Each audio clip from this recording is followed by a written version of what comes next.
কি বললাম বলেন তো ভাইজান? চাচা জোরে বলেন, কি বললাম? এখন হয়নি, আরো জোরে বলেন। ইবাদত করেও জাহান্নামে যাবে যারা। আলোচ্য বিষয় থেকে বোঝা যাচ্ছে যে আমাদের সমাজে, সোসাইটিতে অনেক মানুষ ইবাদত করে, আমল করে, এবং মানুষ দূর থেকে বুঝতে পারছে লোকটা অনেক বড় ইমানদার, ইবাদত গুজার, হাতে তসবিহ নিয়ে ঘুরে বেড়ায়, 22 হাত 23 হাত পাগড়িও পরে, 1 চিল্লা 2 চিল্লা 3 চিল্লা পর্যন্ত দিয়ে দিয়েছে। এরকম অনেক মানুষ আছে, তার ইবাদত গুজার এবং ইবাদত করেছে বলে প্রতিষ্ঠিত। কিন্তু তারপরে কোরআন এবং সুন্নাহর আলোকে আপনাকে বোঝানোর চেষ্টা করা হবে যে তারপরে কিছু মানুষ আছে যারা জাহান্নামে নিক্ষিপ্ত হবে, জাহান্নামে যাবে, অথচ তারা ইবাদত করেছে, আমল করেছে। আপনি নিজেও করছেন, দেখবেন এটা আলোচ্য বিষয়, অনেক ভয়ঙ্কর, হৃদয় বিদারক এই আলোচ্য বিষয়। মুমিনের হৃদয়, একজন মুসলিমের হৃদয়, অন্তর এই আলোচনার বিষয়ে কম্পিত হওয়ার কথা। যে ইবাদত করব, একজন মানুষ বেনামাজি, নামাজ পড়ে না, রোজা করে না, হজ করে না, যাকাত দেয় না, এই ব্যক্তি জাহান্নামে যাবে, এটা মেনে নেওয়া যায়। কিন্তু একজন ব্যক্তি নামাজ পড়বে, রোজা করবে, হজ করবে, যাকাত দেবে, তারপরেও সে জাহান্নামে যাবে। কোরআন হাদিসে এরকম অসংখ্য মানুষের কথা উল্লেখ করা হয়েছে, যেগুলো আপনি জেনেও না জেনে ভান করে বসে আছেন। চলেন আজকে যে বিষয়ে আলোচনা করব, আলোচ্য বিষয় ইবাদত করেও জাহান্নামে যাবে যারা। বলেন তো চাচা, ইবাদত কাকে বলে? শোনেন, আমার আলোচনাতে একটা প্রবলেম হবে আপনাদের। আমি আলোচনার প্রত্যেক 1 থেকে 1.5 মিনিট পর পরে প্রশ্ন করবো আপনাদেরকে, আর আপনাদেরকে প্রশ্নের অ্যান্সার করতে হবে। মানে আমি একাই আলোচনা করব, আপনারা শ্রবণ করে চলে যাবেন, এটা আমার হয় না। মানে আমি যখন কথা বলি 1 মিনিট 1.5 মিনিট পর পর আপনাকে প্রশ্ন করবো, আর প্রশ্নের অ্যান্সার করতে হবে, মানে উত্তর দিতে হবে। কথা কি বুঝতে পারছেন আমার? আচ্ছা, কে কে আমার কথা বুঝতে পারছেন একটু হাত তোলেন তো। দেখেন এখন 2 হাত তুলেছে। বলেন তো প্রশ্ন কি করেছি? কে কে আমার কথা বুঝতে পারছেন না তারা হাত তোলেন। এখন কারা হাত তুলেছিল মাঝখান থেকে দেখেছেন, ধরা পড়ে গেছে। মানে এরা আমার কথা শুনছে না। পবিত্র কোরআন সূরা জুমার সূরা নম্বর 39 আয়াত নম্বর 17 এবং 18 আল্লাহ সুবহানাহু ওয়া তাআলা কোরআনুল কারীমে বলছেন, আল্লাযীনা ইয়াসতামিউনাল কল ফায়াত্তাবিউনা হাসানা উলাইকা আল্লাযীনা হাদাহুমুল্লাহ উলাইকা হুম উলুল আলবাব।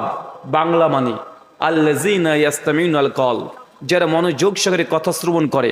চাচা কি বললাম বলেন তো? এখন কি বললাম? আল্লাযীনা ইয়াসতামিউনাল কল, যারা মনোযোগ সহকারে কথা শ্রবণ করে। কে বলছে? কে বলছে? আল্লাহ বলছেন। কোথায়? কোরআনুল কারীমে আল্লাহ বলছেন যারা মনোযোগ সহকারে কথা শ্রবণ করে। এরপরে ফায়াত্তাবিউনা হাসানা, এবং শোনার পরে শুধু শুনেছে এমনটা নয়, শোনার পরে এমন হৃদয়, এমন মন আছে, শোনার পরে যেটা সবচেয়ে উত্তম এটাকে গ্রহণ করে। উত্তম বলতে কোনটা? যেটা আমি বলবো সেটা? জি না। আমি যে ব্যাখ্যা করবো সেটা? এই ব্যাখ্যাটাও নয়। উত্তম জিনিস হচ্ছে সেটাই যেটা কোরআনুল কারীম, যেটা হাদিস। আমার ব্যক্তিগত কোনো ব্যাখ্যা, ব্যক্তিগত কোনো তাফসীর বা ব্যক্তিগত কোনো মত বা রায় এটা আহসান বা উত্তম নয়। উত্তম ওটাই যেটা আল্লাহ কোরআনুল কারীমে নাযিল করেছেন, আর যেটা মুহাম্মদ রাসূলুল্লাহ সাল্লাল্লাহু আলাইহি সাল্লাম হাদিসে মুবারাকাতে বলে গেছেন, এটাই উত্তম। আর এর বিরুদ্ধে যা যাবে সে যতই ভালো হোক না কেন সেটা উত্তম নয়। এতটুকু বুঝতে পারলেন? অনেকে ভাবতেন হুজুর মনে হয় সুর দিয়ে বক্তব্য দিবে, বা আমি সুর দিয়ে বক্তব্য দিই না, আর দিতেও পারি না। আমার আলোচনায় যে কাটা কাটা কথাগুলো শুনছেন এগুলো আমার আলোচনা। কথা কি বুঝতে পারছেন? এরপরে আরো আলোচক পূর্বেও গিয়েছে, পরেও আসবে, তারা সুর দিয়ে, গজল দিয়ে আপনাদের মন, হৃদয় সবগুলোকে সন্তুষ্ট করতে পারবে। কিন্তু আমার আলোচনায় কাটা কাটা যে কথাগুলো দেখছেন এগুলোই বিষয়ভিত্তিক, খুবই সংক্ষিপ্ত পরিসরে আলোচনা করব, বোঝানোর চেষ্টা করব যে আপনি যে ইবাদতগুলো করছেন, এই ইবাদত করেও আপনি আবার জাহান্নামে যাচ্ছেন কি যাচ্ছেন না, এটা আপনাকে আজকেই এই সিদ্ধান্ত নিতে হবে। আল্লাহ বলছেন, আল্লাযীনা ইয়াসতামিউনাল কল ফায়াত্তাবিউনা হাসানা, যারা মনোযোগ সহকারে কথা শ্রবণ করে, শোনার পরে যারা সবচেয়ে উত্তম এটাকে গ্রহণ করে। তার মানে বোঝা গেল মানুষ শুধু শুনলেই হবে না। শুনলে হবে? শুধু শুনলেই হবে? শোনার পরে হৃদয়ের একটা উন্মুক্ত যে না, আজকে যে আলোচনা হলো এই আলোচনার মধ্যে থেকে একটা জিনিস হলো আজকে আমি শিখবো, শিখে এটা আমলে বাস্তবায়ন করব। এমন হৃদয় যদি কারো থাকে, আল্লাহ কি বলছেন? উলাইকা আল্লাযীনা হাদাহুমুল্লাহ আমি আল্লাহ সুবহানাহু ওয়া তাআলা এই কোয়ালিটির মানুষগুলোকে ধরে ধরে তাদেরকে আমি হেদায়েত দান করে থাকি। মানে হেদায়েত আল্লাহ যাকে তাকে দেন না, যার হৃদয় আছে গ্রহণ করার মতো দিল আছে আল্লাহ তাকেই হেদায়েত দিবেন। আল্লাহ চাইলে আবু জাহেলকে হেদায়েত দিতে পারতেন কি পারতেন না? কথা বলেন। আবু জাহেলকে দিতে পারতেন না? আবু লাহাবকে দিতে পারতেন না? উদওয়া, সাইবা, ফেরাউন তাদেরকে আল্লাহ হেদায়েত দিতে পারতেন না? পারতেন, কিন্তু তাকে দেননি কেন? কারণ তাদের হৃদয় শোনার চেষ্টা করতো না। যখনই আল্লাহ নবী কোরআনুল কারীম পাঠ করতেন সেই সময়তে আবু জাহেল তো মানুষকে বলে বেড়াতো, তার অনুসারীকে, খবরদার মুহাম্মদের কাছে কেউ যাবে না, যখন কোরআন পাঠ করবে তাই কোরআন শুনবে না, হাতে তালি মারবে, সিটি বাজাবে, ওর কাছে কেউ যাবে না, কারণ মুহাম্মদের কাছে যে যায় সেই তার ধর্মকে গ্রহণ করে নাই। আবু জাহেলের ভয় ছিল, তার জন্য সে কোরআন শুনতো না। আর যদি নাই শুনে, ভাই বলেন তো হেদায়েত পাবে? তার জন্য হেদায়েত পাওয়ার বড় মাধ্যম শুনতে হবে। তার মানে সবার কথা শুনবেন ব্যাপারটা এমনও নয়, শুনে মানবেন সবার কথা। আমি হুজুর হয়ে গেছে এই বক্তা, আমার প্রত্যেক কথাকে আপনাকে মানতে হবে এমনটা নয়। আল্লাহ হচ্ছে মানতে হবে আহসান, উত্তম জিনিস, যেগুলো কোরআন বা হাদিসের কথা সেগুলোকে মানতে হবে। বক্তা যে কথা বলছে সেটাই মেনে নিতে হবে। এমন আল্লাহ কোরআন মাজিদে বলছে না, বা আমি যাই বলবো সেটাকে অন্ধের মতো আপনাকে মেনে নিতে হবে, এটা কোরআন বা হাদিস এই কথা বলছে না। আল্লাহ বলছে যারা মনোযোগ ছেড়ে কথা শ্রবণ করে, যারা উত্তম এটাকে গ্রহণ করে, আমি আল্লাহ তাদেরকেই মূলত হেদায়েত দিয়ে থাকি। আর এদের বসে বলছে আল্লাহ উলুল আলবাব, এরা হচ্ছে প্রকৃত বুদ্ধিমান। মানে সবাই বুদ্ধিমান নয়।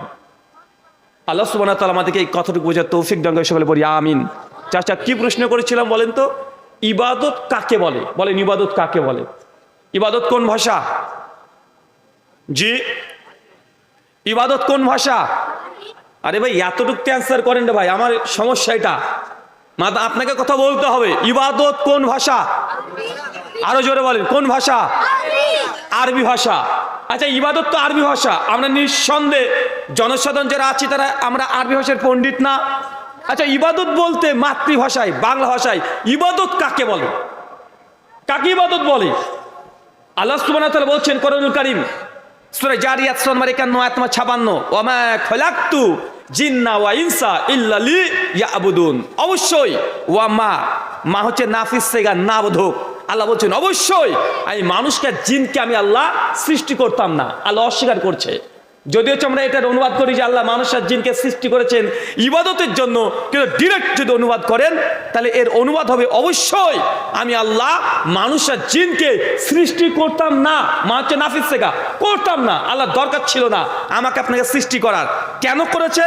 কালিমা হাসার তাগিদ দিচ্ছে ইল্লা লিয়াবুদুন, শুধুমাত্র কেবলমাত্র আমি আল্লাহ তার ইবাদত করবে, এই জন্য মানুষ আর জিনকে সৃষ্টি করেছি। চাচা, মানুষ আর জিনকে আল্লাহ কেন সৃষ্টি করেছে? আরো জোরে বলেন। তার মানে বুঝলাম যে আমাদেরকে সৃষ্টি করার উদ্দেশ্য আমরা ইবাদত করব। এখন ইবাদত তো আরবি শব্দ, এখন আরবি শব্দের মানে যদি আপনি না বুঝেন ইবাদত কি বুঝলেন কি হবে? ইবাদতের বাংলা মানে কি বলেন একজন? ইবাদত মানে উপাসনা। আরেকজন বলেন, হয়নি উত্তর। আল্লাহর হুকুম পালন করা।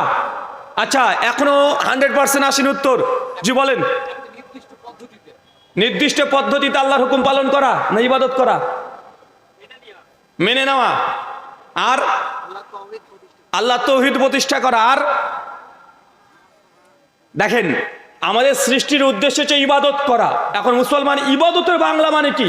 আল্লাহ আসলে ইবাদত বলতে কি বুঝাচ্ছে আমরা এটাই জানলাম না। তো বলেন তো আমাদের সৃষ্টির উদ্দেশ্য, মুখ্য উদ্দেশ্য এটাই, কারণ যে সৃষ্টি করেছে আল্লাহ ইবাদতের জন্য। ইবাদত কি? বয়স 60-70 বছর হয়ে গেছে আপনার, এখন পর্যন্ত আপনি এটাকে জীবনে বাস্তবায়ন করতে পারেননি যে ইবাদতটা কাকে বলে। ইবাদতের আবিধানিক ডিরেক্ট মানে করলে হয় দাসত্ব করা। কি করা বলেন তো ভাই? ইবাদত আব্দুন থেকে আসছে, দাসত্ব করা, গোলামিত্ব করা। দাসত্ব কার? আরো জোরে কার? আল্লাহ সুবহানাহু ওয়া তাআলা দাসত্ব করবেন আপনি। দাসত্ব কাকে বলে? দাস কাকে বলে বুঝছেন?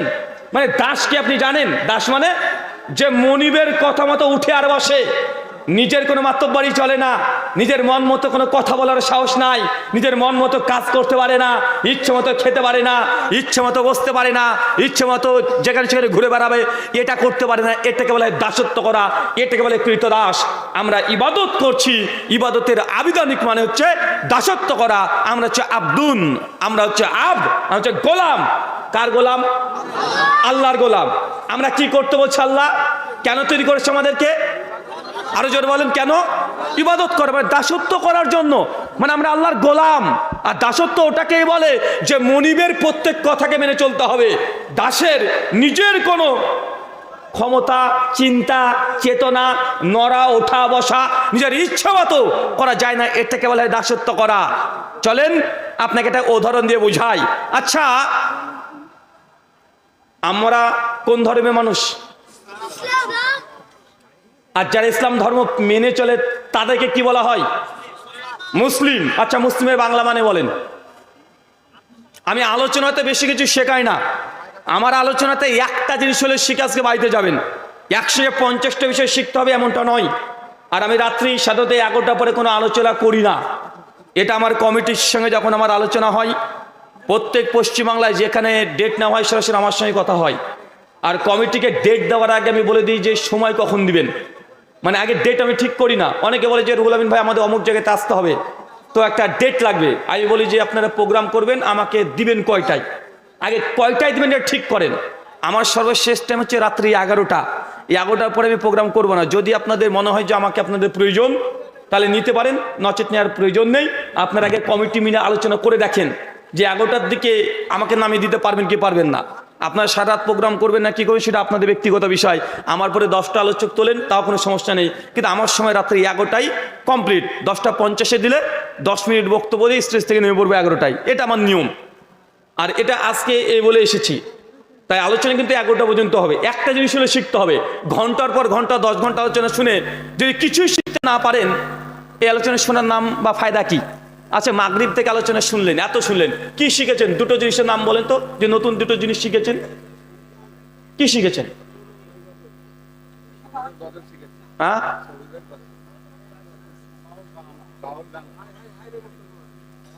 কি শিখেছেন? আমার প্রশ্ন তো এটাই। তার মানে বোঝা যাচ্ছে যেটা ক ঘন্টা আমি আলোচনা করলাম এটা গুরুত্বপূর্ণ নয়, কত ঘন্টা আমি আলোচনা করছি এটা গুরুত্বপূর্ণ নয়। গুরুত্বপূর্ণ হচ্ছে এটা যে আমার কাছ থেকে আপনি কয়টা জিনিস শিখেছেন। কি বললাম বলেন তো ভাইজান? আমার কাছ থেকে কয়টা জিনিস আপনি শিখলেন, আর শিখে আপনি এটাকে কতটুকু আমলে বাস্তবায়ন করছেন এটাই গুরুত্বপূর্ণ। ঘন্টার পর ঘন্টা যদি আলোচনা শুনতে চান বাড়িতে চলে যান, এত কষ্ট করে বসে লাভ নেই। হেডফোন লাগান, এখানে মোবাইল আছে, ইউটিউব আছে, কানে হেডফোন দিয়ে যার বক্তব্য হচ্ছে তার বক্তব্য শুনতে পারবেন। পারেন কি পারেন না কথা বলেন? এখন যদি মনে করেন যে শেখ আব্দুর রাজ্জাক বিন ইউসুফ হাফেজাহুল্লাহ তার বক্তব্য শুনবো, ইউটিউবের নাম লিখলেই হাজার হাজার বক্তব্য আসবে কি আসবে না? মানে জ্ঞান অর্জন করার মাধ্যমে এখন অভাব নেই, জ্ঞান অর্জন করার মাধ্যম অভাব নেই, কিন্তু হাজার হাজার আলোচনা ইউটিউবে জলসা ওয়াজ মাহফিল মজুদ আছে, কিন্তু আমরা ওখানে কতটুকু ইস্তেফাদা করতে পারছি, কতটা নিজের কল্যাণে আমরা সেটাকে বাস্তবায়ন করতে পারছি, এটা হচ্ছে গুরুত্বপূর্ণ। আল্লাহ সুবহানাহু ওয়া তাআলা আমাদের বোঝার তৌফিক দান করে, সকলে বলি আমিন। চাচা বলেন মুসলিমের বাংলা মানে বলেন। মাশাআল্লাহ, দুটো উত্তর চলে এসেছে আর দুটোই ঠিক। মুসলিম মানে যে ব্যক্তি নিজের ইচ্ছাকে, একজন ব্যক্তি নিজের সমস্ত ইচ্ছাকে কার কাছে সমর্পণ করবে? কথা বলেন, আল্লাহর কাছে। যে করে দেয় এটাকে আরবিতে বলে মুসলমান বা মুসলিম। মানে মুসলিম মানে নিজের কোনো ইচ্ছা নাই। কি বললাম বলেন তো ভাইজান? মুসলিম মানে নিজের কোনো ইচ্ছা নাই, কার ইচ্ছাতে চলতে হবে? আল্লাহ এবং তার রাসূল যা বলেছে, যেইভাবে চলতে বলেছে ওইভাবে চলবেন, তবে আপনাকে আরবিতে মুসলিম বলা হবে। আপনি দাবি করছেন মুসলমান, কিন্তু আপনি কোরআন হাদিস আল্লাহ কি বলেছে, নবী কি বলেছে তোয়াক্কা করেন না, 5 পয়সা মূল্য দেন না। আপনি দাবি করতে পারেন মুসলমান, কিন্তু আল্লাহর খাতে আপনি মুসলিম নাই। দেখেন এই যে ইবাদত আর মুসলিম শব্দের মধ্যে কতটা সংযোগ দেখেছেন? ইবাদত মানে দাসত্ব করা, আর মুসলিম মানে আত্মসমর্পণ করে দেওয়া। আর যে ব্যক্তি আত্মসমর্পণ করে, বা বলেন তো কেউ যদি আত্মসমর্পণ করে দেয়, তার নিজের কোনো ইচ্ছা থাকে, ক্ষমতা থাকে? পুলিশ একজন ডাকাতকে ধরে বলছে হ্যান্ডস আপ, হাত খাড়া করে দিয়েছে, আত্মসমর্পণ করে দিয়েছে। এখন এই ব্যক্তি যে সমর্পণ করে দিয়েছে তার নিজস্ব কোনো মতবাদ চলবে, আর নিজস্ব ক্ষমতা পাওয়া চলবে না। আমরা যখন নিজেকে দাবি করছি মুসলিম, তার মানে আপনি নিজেকে সমর্পণ করে দিয়েছেন কার কাছে? আল্লাহর কাছে। আর আল্লাহ নবী আলাইহিস সালাম যে শরিয়া নিয়ে এসেছে তার কাছে, মানে নিজের ইচ্ছার 5 পয়সা মূল্য নেই, এটাকে বলা হয় মুসলিম। চলেন এবার একটা উদাহরণ দিই। আচ্ছা বলেন তো, নিজেকে যদি মুসলিম দাবি করেন, নিজের একটা পায়ের ধাপ নিজের ইচ্ছে মতো ফেলা যায় না, ফেলতে পারবেন? আচ্ছা যখন মসজিদে ঢোকেন কোন পাকে ঢোকে চাচা? আরো জোরে বলেন। বের হওয়ার সময় কোন পা আগে বের হয়? কেন? এটা মুসলমানের পা। কার পা? এটা হিন্দুর পা না, এটা খ্রিস্টানের পা না। আপনি একজন গোলাম, দাস, আপনি আত্মসমর্পণ করে দিয়েছেন, নিজের ইচ্ছেটা চলতে পারবেন না। আল্লাহর নবী যা আদেশ করেছেন সেটাকে আপনাকে পালন করতে হবে। মানে নিজের পা নিজের ইচ্ছা মতো একটা ধাপ যে ফেলে না তাকে মুসলমান বলা হয়। মানে এটাকে আপনার ভাষাতে বললাম। আচ্ছা দেখেন, ঘটনা উল্টে যাবে। আচ্ছা বলেন তো, যখন আপনি পায়খানা বাথরুমে ঢুকবেন সেই সময় কোন পাগে ঢোকে? বের হওয়ার সময় ডান পা। উল্টে গেল না? আপনি যতই যুক্তি নিয়ে আসেন, সায়েন্স, বিজ্ঞান, টেকনোলজি যা নিয়ে আসেন, এটা যুক্তিটা না কুলালেও আপনাকে এটাই মানতে হবে। কেন? এটা মুসলমানের পা। আপনি এটা কৃতদাস, নিজেকে বিক্রি করে দিয়েছেন আল্লাহর কাছে। নিজের মতামত চলবে না। পায়ের ধাপ নিজের ইচ্ছে মতো ফেলা যায় না। যদি জুতো পরতে চান, নিজের ইচ্ছে মতো জুতো পরতে পারবেন না। জুতো পরার নিয়ম আছে না নাই? কথা বলেন। আপনি পোশাক পরিধান করবেন, নিজের ইচ্ছে মতো ফিরতে পারবেন না। চুল কাটবেন, নিজের ইচ্ছে মতো করতে পারবেন না। মানে শরীরে যা আছে নিজের ইচ্ছে মতো করা যায় না, এটাকে বলে মুসলমান। খুব কঠিন জিনিস, অত সহজ নয়। আপনি দাস, আপনি গোলাম, নিজেকে স্বীকার করতে হবে। আপনাকে দেখে মনে হয় না যে আপনি দাসত্ব করছেন, দেখে তো আপনাকে রাজা বাদশা মনে হচ্ছে। শাইখুল ইসলাম ইবনে তাইমিয়া রাহিমাহুল্লাহ বলছেন তার মিনহাজুস সুন্নাহ বিন নববিয়্যা দ্বিতীয় খণ্ডের 420 থেকে 21 নম্বর পৃষ্ঠায় তিনি ইবাদতের সংজ্ঞা দিতে গিয়ে বলছেন, ইবাদত দুই কোয়ালিটির। ইবাদতের ধরন, ইবাদতের কাইফিয়াত, ধরন দুই ধরনের। কয় ধরনের? আরো জোরে, কয় ধরনের? দুই ধরনের ইবাদত।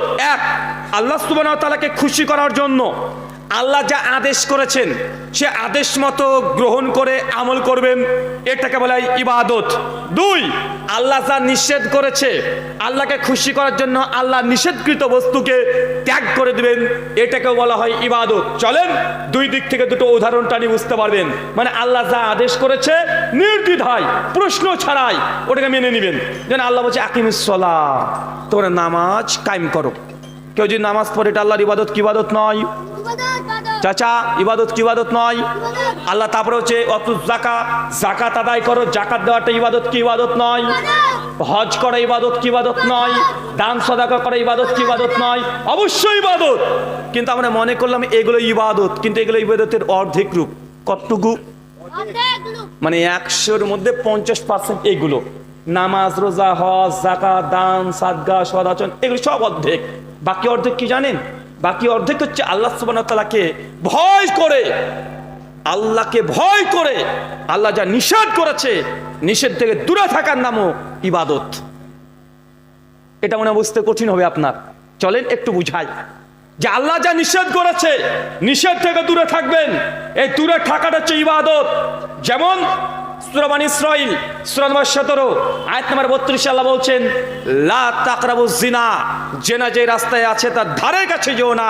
মানে জেনা হয় তার ধারে কাছে যেতে নবী নিষেধ করছে। এমন কোন ব্যক্তি যদি জেনা থেকে দূরে থাকে, এটা ইবাদত কি ইবাদত নয়? জেনা থেকে দূরে থাকাটা ইবাদত। বিয়ের আগে একজন যুবক, একজন তরুণ তরুণী কোনো খারাপ বাজে সম্পর্কে অ্যাফেয়ারে যুক্ত থাকবে না, এটা হচ্ছে ইবাদত। আপনি বুঝতে পারছেন কথাটা? মানে আল্লাহ যা হারাম করেছে এই হারাম থেকে দূরে থাকা, এটা কি? এটা কি ইবাদত। বন্ধুর সঙ্গে গিয়েছেন, পার্টি চলছে, সবাই মদ খাচ্ছে, অফার করছে মদ, কিন্তু আপনি বলছেন যে আল্লাহ কোরআন মাজিদে মদকে হারাম করেছে। সূরা মাইদা 90 নম্বর আয়াত, ইয়া আইয়ুহাল্লাযিনা আমানু, হে বিশ্বাসীগণ, ইন্নামাল খামরু ওয়াল মাইসির, নিশ্চয় মদ এবং জুয়া এই দুটোই হারাম। আপনি বন্ধুকে বলছেন, বন্ধু আমি তোমার সঙ্গে মদ্যপান করতে পারবো না, এটা হারাম। সঙ্গে সঙ্গে পার্টি থেকে একদম দৌড়তে দৌড়তে বাড়িতে পালিয়ে চলে আসলেন ভয়ে। বললেন, ইন্নী আখাফুল্লাহ, নিশ্চয়ই আমি আমার রব আল্লাহকে ভয় করি। আমি মদের আসরে হারাম জায়গাতে আমি থাকতে পারবো না, পালিয়ে চলে আসলেন। বলেন তো ইবাদত কি ইবাদত নয়? তার মানে বোঝাচ্ছে আল্লাহকে খুশি করার জন্য আল্লাহ যা নিষেধ করেছে ওই নিষেধকে পালন না করা, এটাও ইবাদত। নামাজ পড়া যেমন ইবাদত, মদ না খাওয়াটাই ইবাদত, ঘুষ না দেওয়াটাও ইবাদত। বুঝতে পারলেন না মনে হয়? এবার ঘুষ না দেওয়াটা কি? একজন যুবক 80% মার্ক আছে, চাকরি হবে, সমস্ত কিছু জমা দিয়েছে। এমএলএ সাহেব আপনাকে বলছে, এমপি সাহেব বলছে, মন্ত্রী সাহেব বলছে 10 লক্ষ টাকা লাগবে প্রাইমারি চাকরি করার জন্য, ঘুষ চাচ্ছে আপনার কাছ থেকে। আপনি তাকে মুখে পুরে বলে আসবেন যে আল্লাহ হচ্ছে রাজ্জাক, আল্লাহ রিজিক দাতা, আল্লাহ তাকদিরে কার কতটুকু রিজিক আছে এটা আল্লাহ লিখে দিয়েছে। আমি চাকরি করে হোক বা বিজনেস করে হোক, এই রিজিক নির্ধারিত, আমার রিজিক দুনিয়ার কেউ নিতে পারবে না। অতএব আমি আপনাকে কোনো ঘুষ দিয়ে আমি চাকরি করব না। এই দাম্ভিকতা দেখে যদি চলে আসতে পারে, ইন্নী আখাফুল্লাহ, নিশ্চয় আমি আমার রব আল্লাহকে ভয় করি, তিনি রিজিক দাতা, আমি ঘুষ দিয়ে চাকরি নেব না, এমন যদি জজবা নিয়ে যদি কোনো যুবক তরুণ যদি চলে আসে, বলেন তো এটা ইবাদত কি ইবাদত নয়? এটা ইবাদত। শুধু আমরা নামাজটাকে ইবাদত মনে করলাম, রোজাটাকে ইবাদত মনে করলাম, হজ আর যাকাত থেকে ইবাদত মনে করলাম, কিন্তু যেগুলো হারাম, হারাম থেকে দূরে থাকা অনেক বড় ইবাদত। চাচা, আপনি 60 বছর বয়সে গেছে, আপনার সঙ্গে আমার দেখা হয়, প্রায় আপনাকে দেখা যায়, এশার সালাত আদায় শেষ করেন মসজিদে, সালাম ফিরিয়ে দ্রুত গতিতে সুন্নাত নামাজ পড়ে দ্রুত গতিতে মসজিদ থেকে বেরিয়ে চলে আসেন, চায়ের দোকানে আপনি আড্ডা পেতেন। এখনো বয়স আপনার 60 হয়ে গেছে, এখনো বিড়ি খান আপনি, এখনো আপনি 350 জর্দা দিয়ে পান খান, আছে না? কথা বলেন। আজকেও দেখবো আপনাকে, আলোচনা শেষ করে চলে যাব, গাড়ি নিয়ে যখন বেরিয়ে যাব, বলবে এই রে বাপ রে বাপ, ওই বক্তা যা বক্তব্য দিল, কঠিন দিল, ওই কথা বলবেন আর বিড়িটা মুখে ধরিয়ে দিশলাই লাগে টানতে টানতে চলে যাবেন। আছে না? কথা বলেন। ডেলি দেখা যায় আপনাকে, প্রতিদিন। মনে রাখবেন, নামাজ পড়া যখন ইবাদত, আজকের আলোচনা শোনার পরে বিড়ি, সিগারেট, জর্দা, তামাক যা আছে এইগুলোকে হারাম জেনে পরিত্যাগ করে দেওয়া, এটা ইবাদত কি ইবাদত নয়? কথা বলে। এটা ইবাদত। মানে যত খাবাইস আছে, যত মন্দ জিনিস আছে, যত হারাম জিনিস আছে, সবগুলোকে বর্জন করে দেয় ইবাদত। কিন্তু আপনারা বর্জন করতে পারেন না কেন? আমার মতো হুজুরের জন্য। কেন? আমি তো হুজুর আগে থেকে বলে দিয়েছি, দেখো বিড়ি খাওয়া, সিগারেট খাওয়া, জর্দা খাওয়া এগুলো হারাম নয়। তো হারাম না তো কি? হুজুর নাক মুখ ঘুরিয়ে একটু গাল মুখ পেঁচিয়ে বলে হারাম না, তবে এটা মুকরু। আছে না? কথা বলে। হুজুর বলে না বিড়ি, সিগারেট, জর্দা খাওয়া মুকরু, আসলে শব্দটা ঠিক করেও বলে না, শব্দটা হচ্ছে মাকরু, হুজুর বলছে মুকরু। আর আমরা বাঙালি মানুষ, হুজুরের মুখ থেকে আরবি বেরিয়েছে মানে বিশাল ব্যাপার, আরবিতে কথা বলছে হুজুর, হুজুর বলছে হারাম না, আর বাঙালি মানে আমরা বুঝি হারাম না মানে হালাল। আমরা অত ফতোয়া বুঝি না, আমরা জানি হয় হালাল হবে না নচেত হারাম হবে। হুজুর যখন বলছে যে বিড়ি, সিগারেট, জর্দা এগুলো হারাম না, জনসাধারণ ধারণা হারাম না মানে তো হালাল। এবার মাঝখানে মুকরু, আবার কে চিজ হে রে ভাই, ওটা জানার আমার দরকার নেই। আজ হুজুরের মুখ থেকে আরবি বেরিয়েছে, আর নিঃসন্দেহে হুজুরকে দেখে জর্দা খেতে, হুজুরকে খারাপ খাবে? হুজুর তো খারাপ খেতে পারে না, জর্দা খাচ্ছে মুকরু বলে, মানে মুকরু মানে ভালো কিছুই হবে। আচ্ছা, মাকরু মানে কি জানেন চাচা? মাকরুর বাংলা মানে যদি করতে হয়, মাকরুর বাংলা মানে, মাকরু মানে খারাপ, মাকরু মানে ক্ষতিকর, মাকরু মানে অপছন্দনীয়, মাকরু মানে নিন্দনীয়। মাকরু যত বাংলা পেয়েছেন একটা ভালো পেয়েছেন? মাকরু মানে কি? খারাপ, ক্ষতিকর, অপছন্দনীয়, নিন্দনীয়। বলেন তো মাকরুর কোন বাংলাটা ভালো পেলেন? আপনার হুজুর প্রতিদিন খারাপ খায়। কি খায়? কি খায় বলেন তো ভাইজান? হুজুরে কি খায়? হুজুর খারাপ খায়, বিড়ি, সিগারেট, জর্দা। ও বলে যে বিড়ি, সিগারেট, জর্দা আসলে এগুলো নিশানা, এটা নেশানা, তো এটা কি এমনি খায়। আর অনেক মানুষকে দেখা যায় যে হুজুর কি যে বলেন, আর সকালবেলা যদি বিড়িতে যদি একটা না মারি না, পেটি ক্লিয়ার হয় না, এমন আছে না? নাই? আচ্ছা, মানে পায়খানা হয় না বলতে হবে নাকি? পেট ক্লিয়ার বুঝলাম না, ভদ্র হয়ে গেল বেশি। মানে বিড়ি না খেলে, মানে এক টান যতক্ষণ না দিচ্ছেন পায়খানা ক্লিয়ার আপনার হয় না। আচ্ছা, কে কে বিড়ি খান একটু হাত তোলেন তো দেখি।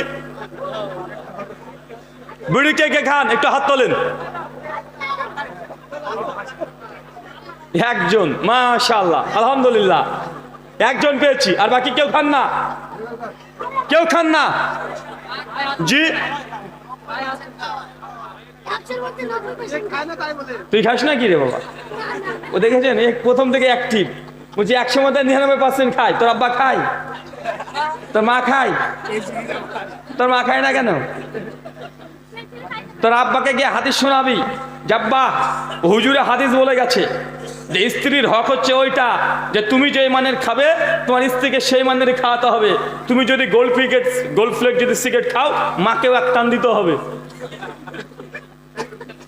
জামে তিরমিজির হাদিস, সন্তানের হক কি পিতামাতার প্রতি? বাপ যে মানের খাবে, যে মানে পড়বে, স্ত্রীকে সে মানে খাওয়াতে হবে, সে মানে দিতে হবে, সন্তানকে সে মানে খাওয়াতে হবে। তোর আব্বার প্যাকেট থেকে তুই বিড়ি ধরে খাবি কাল থেকে, হ্যাঁ খাবি না? মানুষ নিজেই এটা স্বীকার করে যে এই খাবারটা এটা খাবাইস নোংরা। এই 7 বছরের ছেলেটা তার বাপের সঙ্গে যদি বসে থাকে, ওর বাপ একটা আম খাচ্ছে, ছেলেটা যদি বাপের আম যদি টেবিল থেকে এক পিস তুলে যদি খেয়ে নেয়, বলেন তো আপনি বাপ হিসাবে ছেলেটাকে আদর করবেন না থাপ্পড় মারবেন? আদর করবেন। আরে আমার ছেলে খাচ্ছে, খুশির খবর যে ছেলে আমার আম খাচ্ছে। কিন্তু ওই ছেলে বাপের রেখে দেওয়া অর্ধেক সিগারেট যদি টান দিতে শুরু করে, মারবে না? দেখেন এরা বুঝে নিয়েছে, এরাই বক্তব্য বুঝছে, এরা একদম এক্সপার্ট, দেখেছেন? মানে এরাই বুঝতে মারবে। তার মানে ওর বাপ নিজের জন্য যেটা খাচ্ছে ওটা সন্তান জন্য হারাম মনে করছে। তারপরে সমাজে এগুলো আছে। মনে রাখবেন, আমরা যে ইবাদতগুলো করছি, এই ইবাদত যতগুলো আমরা ইবাদত করছি, এই ইবাদতগুলোকে বাধা দিয়ে দিবে। ইবাদত করবেন অথচ জাহান্নামে চলে যাবেন। তার মধ্যে বড় একটা বিষয়, নেশা জাতীয় দ্রব্য যদি খান পান করেন, আপনাকে জাহান্নামে যেতে হবে। ইবাদত কাজে দিবে না। কি দিবে না কথা বলেন? ইবাদত কাজে দিবে না। আল্লাহ নবী পরিষ্কার ভাবে বলেছেন, 3 শ্রেণীর মানুষ জাহান্নামে যাবে। তার মধ্যে মুদমিনুল খামরুন, যারা নিয়মিত নেশাজাত দ্রব্য খায় পান করে, তাদেরকে যতই তাহাজ্জুদের নামাজ পড়েন না কেন আপনাকে জাহান্নামে যেতে হবে। কোথায় গো চাচা বলেন তো চাচা, কোথায় জাহান্নামে যেতে হবে? জাহান্নামে যেতে হবে। যা নিয়মিত। এত কথা কেন রে ভাই, কি সমস্যা? আশ্চর্য।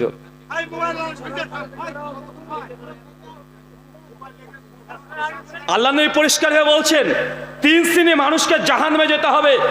তার মধ্যে সবচেয়ে ইবাদত করবেন, করছেন রীতিমতো ইবাদত, তারপরে আপনাকে জাহান্নামে যেতে হবে। ভয়ঙ্কর, এটা হৃদয় বিদারক একটা ঘটনা।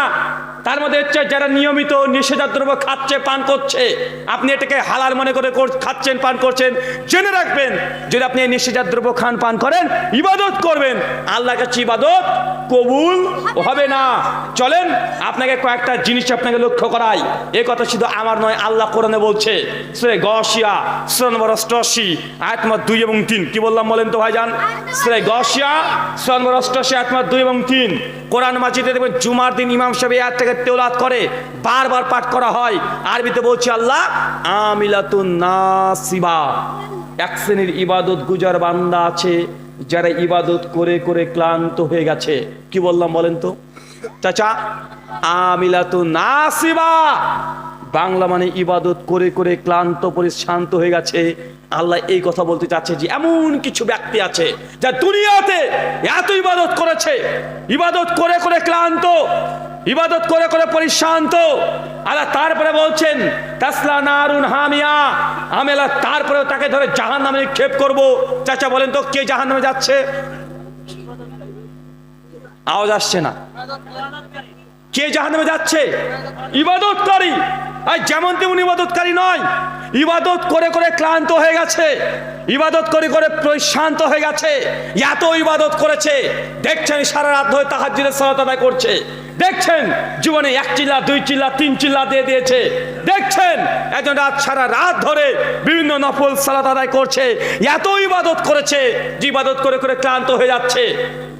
আমরা তো ইবাদত করে ক্লান্ত হওয়া তো দূরের কথা, আমরা তো ফাঁকিবাজ, আমরা তো নামাজই পড়তে চাই না ঠিক মতো। আর যারা নামাজ পড়ি আমরা উদাসীন নামাজে। কেন? ইমাম সাহেব যদি মনে করে যে আজকে ফজরের নামাজে সূরা রহমান পড়বো, তো সূরা রহমান ধরেছে একটু লম্বা হচ্ছে, পেছনে মুসল্লিরা বলবে কি আবার হুজুরে এত দীর্ঘ কিরাত কেন করছে? আছে না? কথা বলেন, রাগ হয়ে যায়। ইমাম সাহেব যদি একটু সিজদাতে গিয়ে ভাবছে যে না আজকে একটু দীর্ঘক্ষণ সিজদা দিই, সিজদাতে দেখা যাচ্ছে আছে প্রায় 30 বার 35 বার তাসবিহ পাঠ করছে, মুসল্লি পেছন দিকে আছে না? কথা বলে। তারপর আমরা ইবাদত কি? ইবাদত কি? গাফেল, উদাসীন, ইবাদত করতে চায় না। এই শ্রেণীর ব্যক্তিত্ব ভয়ঙ্কর অবস্থা খারাপ আছে। সূরা মাউনের মধ্যে আপনারা প্রত্যেকে জানেন যারা ইবাদতে অলস তাদেরকে কোথায় দেওয়া হবে? ওয়াইল নামক জাহান্নাম। কোথায়? ওয়াইল নামক জাহান্নাম, তাকে নিক্ষেপ করা দেওয়া হবে। কিন্তু এই যে ইবাদতে উদাসীন, ইও যাচ্ছে ওয়াইল নামক জাহান্নাম। কিন্তু এক শ্রেণীর মানুষ আছে ইবাদত করেছে, জীবনে অজস্র অনেক ইবাদত করেছে, তারপর তাকে জাহান্নামে যেতে হবে। এই ব্যক্তিরা কারা? ইবাদত করে করে জাহান্নামে যাচ্ছে কে? এটাকে অমুসলিম কাফেরদের কথা বলছে? কার কথা বলছে? অমুসলিমরা তো ইবাদত করছে, তাদের দেবতা ঠাকুর তাদের ইবাদত করছে, কিন্তু আল্লাহ যে বললেন যে ইবাদত করে করে ক্লান্ত হচ্ছে, তারপর আমি আল্লাহ তাকে ঝড়ে জাহান্নামে নিক্ষেপ করব। কারা সে ব্যক্তি? এগুলো আপনাকে বের করতে হবে। আপনি সেই ক্রাইটেরিয়ার মধ্যে পড়ছেন কি পড়ছেন না, এটা আপনাকে বের করে দেখতে হবে। আপনাকে একটা ছোট্ট কথা বলি, রমজান মাস আসলে তারাবি 20 রাকাত না 8 রাকাত, এটা নিয়ে সমাজে মারামারি আছে না নাই? কেউ 20 রাকাত পড়েছে, কেউ 8 রাকাত পড়েছে। এ মাসালা অনেক পরে আলোচনা হবে, এ মাসালা অনেক পরে। আপনি 20 রাকাত তারাবি আর 8 রাকাত তারাবি নিয়ে বিতর্ক করছেন। আমি বলছি এটা বিতর্ক করার চাইতে আমি আপনাকে যে কথাটা লক্ষ্য করতে বলছি, আপনি একবার দেখেন যে 20 রাকাত তারাবি পড়ছেন, আপনার তারাবির নামাজের যে গতি, এইভাবে 20,000 রাকাত নামাজ পড়লেও আপনার এই নামাজ আল্লাহর আরশ পর্যন্ত পৌঁছাবে না, ওই মসজিদের ছাদে লটকে থাকবে। নামাজ পড়ছে মানে বাঙালি তো, আমি সবসময় একটা দুঃখ করেই বলি যে বাঙালি আমরা আরবি জিনিস শুনলেই ভাবি না কি কি না কি না বললো। মানে আপনাকে যদি আপনার পরে আমার রাগ আছে, এই সাদা কাগজে যদি যদি আরবিতে যদি 2-4টা গালিগালাজ খিস্তি লিখে দিই আপনাকে, দিয়ে যদি আপনাকে বলি ভাই এটা ধর, ওই আপনি আরবি লেখা দিকে আরে বাবারে কাজই করবেন না, হয়তো এই ধরবেন না। কেন কেন কেন কি হয়েছে ভাই? অজু নাই। এরকম মানুষ আছে না নাই? আরবিতে যদি কোনো লেখা যদি নিচে পড়ে থাকে রাস্তাতে যদি দেখে, ওর সঙ্গে সঙ্গে তুলে 4 ভাঁজ করে চুমু টুমু খেয়ে একদম বুক পকেটে পেছনে রাখবে না, কেন ওটা 5 হাতায়। এরকম মানুষ আছে না ভাইজান? মানে আরবিতে আপনি সম্মান করবেন না তা নয়, কিন্তু আরবি মানেই সেটা কোরআন নয়। কথা কি আপনি বুঝতে পারলেন? আরবি মানেই ওটা কোরআন নয়। আরবিতে আবু জাহেলও কথা বলতো, আরবিতে আবু লাহাবও কথা বলতো, আরবিতে এখনো কাফেররা কথা বলে। সৌদি আরবে 2.5 কোটি খ্রিস্টান আছে। কি আছে কথা বলে? সৌদি আরবে 2.5 কোটি মানুষ এখানে খ্রিস্টান আছে। মাঝে মাঝে সোশ্যাল মিডিয়াতে দেখছেন না, এর জুব্বা হাব্বা পরে এই মৌলবীর মতো দেখতে, বড় বড় হুজুর মতো দেখতে ডান্স করছে, মদ খাচ্ছে, মেয়ে নিয়ে ডান্স করছে, এমন দেখা যায় না ভিডিও? কিছু কিছু মিডিয়া প্রচার করছে, দেখো সৌদি আরবে মুসলমানরা কত খারাপ হয়ে গেছে, তারা বারের মধ্যে গিয়ে মদ খাচ্ছে, ডান্স করছে, পোশাক দেখো। বাঙালি তো আমরা ভাই এটা হুজুরদের পোশাক, সৌদি আরবে খ্রিস্টানরা একই পোশাকই পরে। কথা মনে বুঝতে পারলেন না? ওটা কি ট্র্যাডিশন। অনেক হিন্দু যদি থাকে, হিন্দুরা চুপ্পা পরে। কথা বুঝতে পারলেন মনে হয়? দুবাইয়ে যাবেন, দুবাই হিন্দু পণ্ডিত যারা আছে বেশিরভাগ ওরাও এই সৌদি আরবের মতো পোশাক পরে, ওই মাথাতে ঘুমটি পরে বসে থাকে। কেন? ওটা ওদের দেশের কালচার। কি বলেন তো ভাইজান? এটা ওদের দেশের কালচার। তা আপনি মনে করছেন জুব্বা পড়েছে মানে হ্যাঁ মুসলমান। আর কিছু মুসলমান আছে দেখায়, দেখো দেখো সৌদি আরব এত খারাপ হয়ে গেছে, ওখানে মদ বিক্রি হচ্ছে, মদ খাচ্ছে মুসলমান, মেয়েদেরকে নিয়ে ডান্স করছে। আরে ওখানে হিন্দুরাও আছে, খ্রিস্টানরাও আছে, আপনাকে ধোকা দেওয়া হচ্ছে। বাঙালি আমরা পোশাক দেখেই পাগল হয়ে যাই, ভাষা শুনেই আমরা পাগল হয়ে যাই। আছে না ভাইজান? আচ্ছা তারাবি মানে কি আপনি জানেন চাচা? তারাবি মানে কি বলেন তো? তারাবি এসেছে আরবি শব্দ তারবিয়াতুন থেকে।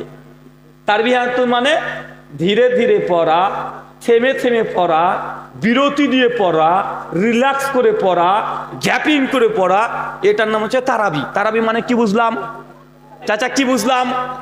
থেমে থেমে পড়া। তারাবি কোনটাকে বলে জানেন? 2 রাকাত করে নামাজ পড়লেন, আবার 2 রাকাত পড়লেন, 4 রাকাত পড়লেন, 4 রাকাতে পরে একটু যে বসে আছেন, বসছেন না, এই যে বসা, এই বসাটাকে বলা হয় তারবিহা।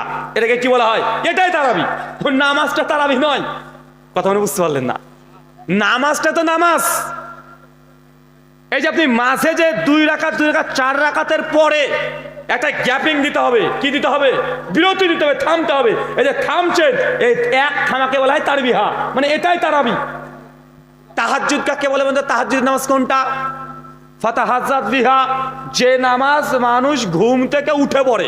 তাহাজ্জুদ মানে কি কথা বলেন, বুঝতে পারলেন না? তাহাজ্জুদ কাকে বলা হয়? মানে ঘুম থেকে উঠে যে নামাজ পড়ছেন, বুঝতে পারছেন না মনে হয়? মানে ঘুম থেকে উঠে যে নামাজ পড়ছেন এর নামাজের নাম কি? তাহাজ্জুদ। তাহাজ্জুদ মানে ঘুম থেকে ওঠা।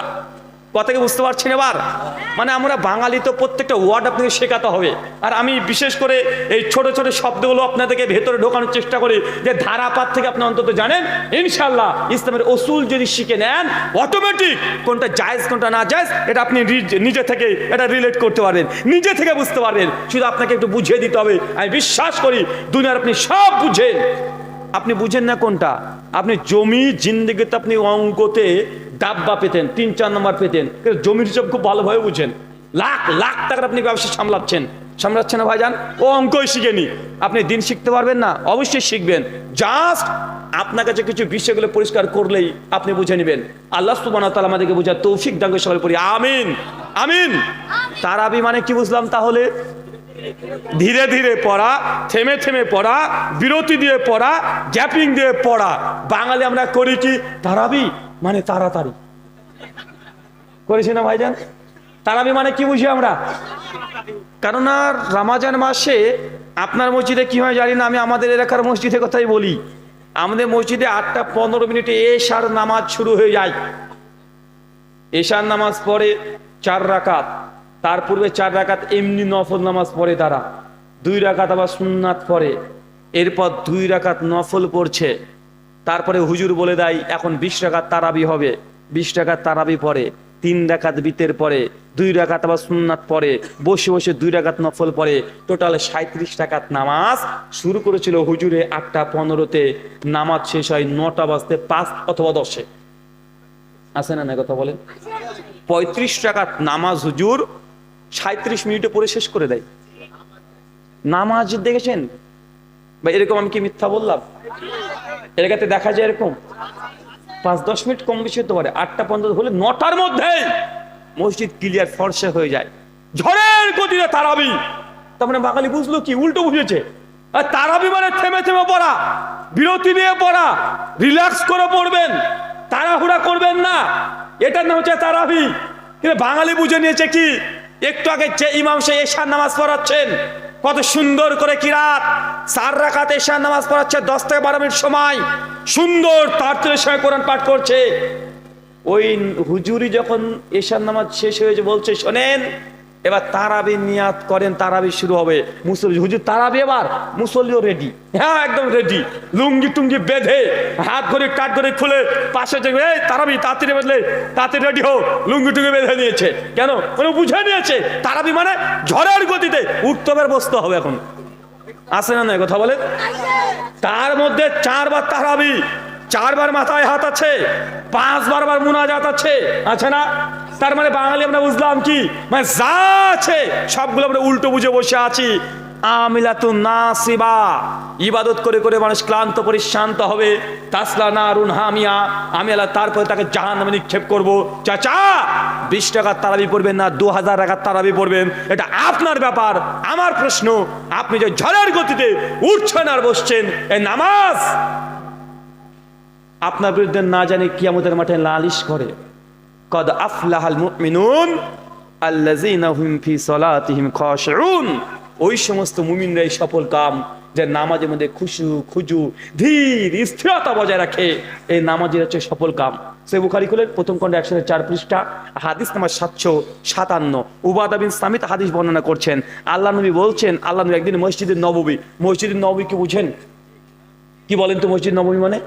আল্লাহ নবীর মসজিদ মদিনাতে যেটা আছে। কোনটা বলেন তো? মদিনাতে যে মসজিদটা আছে ওটা আল্লাহ নবীর মসজিদ, ওটা নবী নিজ হাতে তৈরি করেছেন। মক্কার মসজিদ যেটা মসজিদুল হারাম, ওটা নবী ইব্রাহিম আদম আলাইহিস সালাম থেকে তৈরি হয়ে গেছে। আর আল্লাহ নবী যে মসজিদ তৈরি করেছে এটা মদিনায়। কোথায়? কথা বলেন? মদিনায়। ওই যে সবুজ একটা গম্বুজ দেখছেন, দেখা যায় না সবুজ গম্বুজ, ওটাকে আবার মসজিদ বাঙালি বুঝে। বাঙালি বুঝে না ভাইজান? সবুজ যে গম্বুজ আছে বাঙালি মনে করে এটা মসজিদ। চাচা ওটা মসজিদ না, ওটা কবর। ওটা কি বলেন তো? বাঙালি সব উল্টো বুঝি। দেখেন আপনাকে দেখাই কয়েকটা। আচ্ছা বলেন তো 14ই ফেব্রুয়ারি কি? বল না রে বাপ। 14 ফেব্রুয়ারি কি? ভ্যালেন্টাইন ডে মানে কি? ভালোবাসা দিবস, তাই তো? 14 ফেব্রুয়ারি ভ্যালেন্টাইন ডে মানে হচ্ছে, জোরে বল রে ভাই, ভালোবাসা দিবস। আচ্ছা, ইংরেজি ভ্যালেন্টাইন ডে, বাংলা মানে কোন ডিকশনারিতে পৃথিবীতে আছে ভালোবাসা দিবস? বুঝতে পারলেন না মনে হয়? ভ্যালেন্টাইন ডে এটা বাংলা মানে ভালোবাসা দিবস হয়? কে আছে ইংলিশ একটু জানে? কে আছে আপনাদের মাধ্যমিক পাস করেছে? কে একটু হাত তোলেন তো দেখি। হ্যাঁ, ভালোবাসা দিবস ইংলিশ হবে লাভ ডে, বা ন্যাশনাল লাভ ডে, বা ওয়ার্ল্ড লাভ ডে, বিশ্ব ভালোবাসা দিবস। ভ্যালেন্টাইন ডে এটা কি চিজ হে ভাই? ভ্যালেন্টাইন ডে বাংলা মানে কোনো ভালোবাসা দিবস হয়? আরে না, কিন্তু বাংলা বলছে এটা ভালোবাসা দিবস। ভ্যালেন্টাইন একটা ব্যক্তির নাম। কার নাম? সেন্ট অগাস্টিন, সেই সময়কার শাসকের একজন ব্যক্তির নাম হচ্ছে ভ্যালেন্টাইন। ওর গার্লফ্রেন্ডকে নিয়ে ঝামেলা, কি একটা লাফড়া হয়েছিল, ও বেটা শহীদ হয়ে গেছে। 3-4টে ঘটনা পাওয়া যায় উইকিপিডিয়া ঘাটলে, ও মারা গিয়েছে। ওই জন্য রোমানরা সেই সময় এই কাজটা করতো। তো ইহুদি খ্রিস্টানদের একটা বিশেষ দিনকে তারা এটাকে ভালোবাসার লাভ ডে, তাদের ডে, তারা এটা ঘোষণা করেছে, তাদের ব্যক্তিগত একজন ব্যক্তির জিনিস। মুসলমান বলছে ভ্যালেন্টাইন ডে মানে ভালোবাসা দিবস। এরা শিখেছে ইংলিশ। এরা কি শিখেছে? এরা ইংলিশ শিখেছে। ভ্যালেন্টাইন ডে মানে ভালোবাসা দিবস, তো লাভ ডে মানে কি? মরণ দিবস? আশ্চর্য। আচ্ছা চাচা, এই প্রশ্নটা আপনাকে করি, এটা যুবকদেরকে করলাম। চাচা, এই যে আপনার মাঠ আছে না? হ্যাঁ, মাঠে জমি আছে না? ক্ষেত খামারে জমি আছে না? আচ্ছা, মাঠের মধ্যে মাঝে মধ্যে আপনার গরু যখন চড়ে, এই সাপ এসে দুধ খেয়ে পালিয়ে যায় না? দেখেছেন না? দেখেছেন? আরে কথা বলে না কেন এরা? সাপে দুধ খায় পালায় না? হ্যাঁ, ওই যে ডাহার সাপ আসে বলা হয়, যে দুধ খেয়ে পালিয়ে যায়, বলে কি বলে না? আছে না সমাজে প্রতিষ্ঠিত? ওই যে সিনেমাতে দেখা যায়, ওই যে কে কাকে, নায়ক নায়িকাকে কামড়িয়ে দিয়েছে, সাপে কামড়িয়ে দিয়েছে, আর সাপকে এসে দুধ দিয়েছে, ও বেটা এসে খেয়ে চলে যাচ্ছে। কত কি সিন, মানুষ এবার হাত তোলা সাপ হয়ে গেল। এ কি বিজ্ঞান রে ভাই? এ কোথাকার বিজ্ঞান যে মানুষ সাপ হচ্ছে? দুনিয়ার ইতিহাসে আজ পর্যন্ত সায়েন্স বিজ্ঞান যারা মানেন ভাই, এরকম কোন ইতিহাস দেখেছেন মানুষ হাত তোলে যে সাপ হয়ে গেছে? সাপের কাছে গিয়ে এই যে কি বাজায় যেন, এই বাঁশি বাজায়, ওই অনেক গ্রামগঞ্জে এসে ঘুরে বেড়ায়। আচ্ছা, সাপ কি শুনতে পায়? সাপ শুনতে পায়? শুনতেই পায় না, ওর কাছে বাঁশি বাজাচ্ছে। সাপ শুনতে পায় না, সাপকে দুধ পান করাচ্ছে। আল্লাহি, আপনি এখন তো মিডিয়া, সোশ্যাল মিডিয়ার যুগ, মানে সে যুগ আর নাই যে হুজুর বক্তা যা উল্টো পাল্টা বলে চলে যাবে। আমি যে কথাগুলো বলছি সেকেন্ডের মধ্যে তথ্য যাচাই করতে পারেন কি পারেন না? কথা বলেন। গুগল হাফেজাহুল্লাহ আছে, গুগল হাফেজাহুল্লাহ দামাত বারকাতুহু আলিয়া, ওকে যদি এখন লিখেন যে মামা, মানে গুগল হচ্ছে মামা, কি বলেন তো মামা, সাপ কি বিষ খায়, সরি সাপ কি দুধ খায়, এখন লিখেন, এখন উত্তর চলে আসবে। আর এখন তো গুগল এটা মানে খুব পুরাতন হয়ে গেছে, গুগল আর চলছে না। মানে গুগল এখন দুর্বল কার কাছে? Chat GPT. কিসে বলেন তো ভাইজান? কি চ্যাট জিপিটি মানে আবার ভয়ঙ্কর এআই, মানে এআই এর অনেকগুলো মানে ডিভাইসের মধ্যে একটা ডিভাইস হচ্ছে চ্যাট জিপিটি। এটা আরো ভয়ঙ্কর। গুগলে যদি লিখেন তো গুগল অনেকগুলো লিঙ্ক শেয়ার করে, আর চ্যাট জিপিটি ডিরেক্ট উত্তর দেয়। ডিরেক্ট উত্তর দেয় না? তো মানুষ যখন ভুলভাল যদি তথ্য দিয়ে চলে যায়, এটা সেকেন্ডের মধ্যে এখনই যাচাই করতে পারবেন কি পারবেন না? এখনই চ্যাট জিপিটিকে প্রশ্ন করেন যে চ্যাট জিপিটি খালু, ওটা যদি মামা, এটা কি হবে? এই যে খালু, সাপ কি দুধ খায়? সাপ দুধ খায় না। জোর করে যদি সাপকে যদি দুধ খাওয়ান, ও সাপ বাঁচবে না, 2-4 ঘন্টা মরে যাবে। কেন? দুধ হজম করার জন্য যে সেলুলোজ দরকার সাপের, সেগুলো নাই। সাপ মাছি খায়, পোকা খায়, মাকড় খায়, এই সরীসৃপ এইগুলো খায়। ও দুধ খেতে পারবে না, জোর করলেও ও দুধ খাবে না। জোর করে খাইয়ে দিবেন, 4-5 ঘন্টা পর অতিরিক্ত খেলে ও হজম না করতে পেরে ও চিটপট হয়ে মরে পড়ে থাকবে। তো সিনেমাতে দেখায়, যে সিনেমাতে অনেক কিছুই দেখায়, ভূতও দেখায়।